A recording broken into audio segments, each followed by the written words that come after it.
Urang teh memandang makhluk-makhluk Allah tergantung mata urang.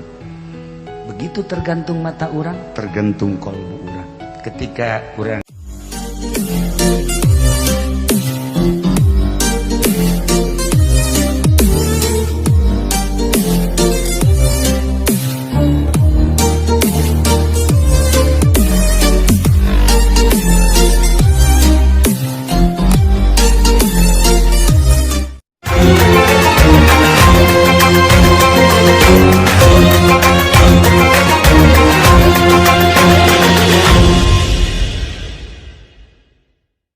urang teh memandang makhluk-makhluk Allah tergantung mata urang.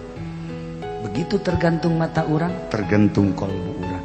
Ketika urang ningali nu hideung, si urang teh budak hideung amat pandangan mata ieu tersepeng kana hideung. Ketika neuleuh nu putih, putih kos Belanda gitu tersepeng. Pandangan mata ieu. Ketika neuleuh urang parahyangan, ya Allah. Atuh Ki Fauzi ge nyangkut di ditu. Tah, ieu pandangan.